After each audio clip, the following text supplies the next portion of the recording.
So this topic has been coming up through forums on chronic fatigue syndrome and magnesium. Um, One thing that I noticed was this quote that found online doing research: patients with chronic fatigue syndrome have low red blood cell magnesium. The physiological concept of fatigue as a consequence of inadequate oxygen delivery is widely accepted, tying oxygen carrying capacity directly to magnesium. Now, we explained this in other podcasts on anemia, that how magnesium's role in the shaping of the hemoglobin uh, donut, or whatever that's called, um, uh, biconcave valve, or whatever that's called. Um, well, let's just call it platelet. I guess you can get a picture for it. Um, and how that shapes that, allowing it to not have these edges and to move smoothly and have a flexibility to it, which allows it to move through the system properly. And this is going to be a key to oxygen delivery. Not only for that, but also the magnesium creates a flexible structure within the platelet to receive, like a sigmoidal structure, like in the shape of a C, which allows oxygen to sit there without being overly attached. Magnesium is very famous for its role in removing the platelet activity as far as in the blood itself, meaning the stickiness of the platelets. It's not the platelets, but it's the thromboxane, which is a chemical that creates more platelet activity and makes the blood stickier.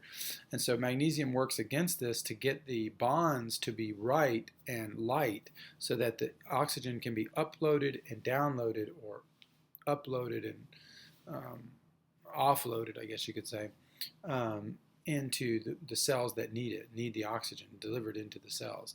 So this allows for a smooth system, and this increases the oxygen. So the oxygen is the key element to the molecular level of the C.F.S paradigm. So high levels of pure magnesium are very important, and the only way to maintain those levels, because taking pills, that goes right back out of you. They've proven that it has to be in contact with the body 24 hours for us to assimilate magnesium. So in order to get that 24 hours, it has to be attached to so many things so that the metal can break down.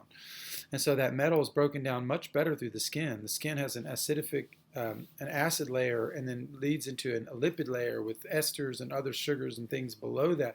And so this perfect system of fermentation, which is kind of what it is, allows for not only to keep out bad bacteria like fermentation does, but it also allows for, like a microflora on the skin, which is proven. But it also allows for the magnesium to come in, the magnesium chloride molecule to come in through acidification processes to be more assimilatable, and then through other processes of conjugation to be able to become like a food attached to fat or sugars or esters or whatever, to come into the body and be the food for the body.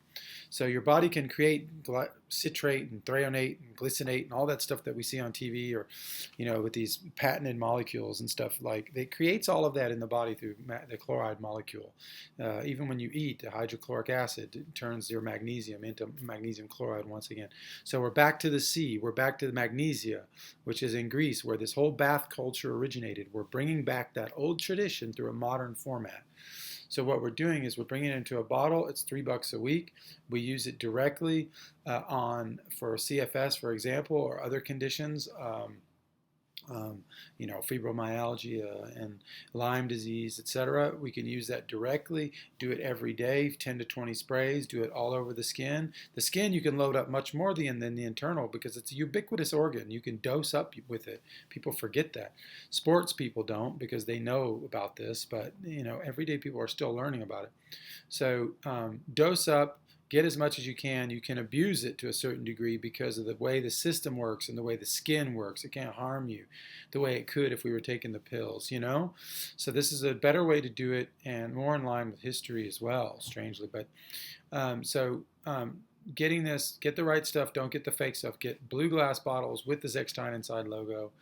Don't get cheap plastic stuff that's called genuine Zechstein or ancient or Permian or whatever, because it's usually diluted and they don't tell you.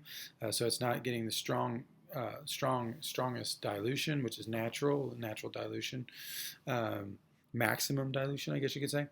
And then on top of that, what's worse is it's refined. So it's refined. It's not coming from a natural state source. It's coming from their own self-certified source, which most of it's coming from Asia. It's remarketed. It's solvent extracted to remove the potassium, remove the heavy metals, and then it's sent off and remarketed to look like it comes from Europe, even using the word Zechstein. So get the right stuff. Glass shows the proof of that. It shows the endocrine disrupting chemicals have been pushed away from our philosophy. We are not there, and try to get the right stuff for the right price point, and don't go cheap on such a ubiquitous molecule and deficiency as magnesium.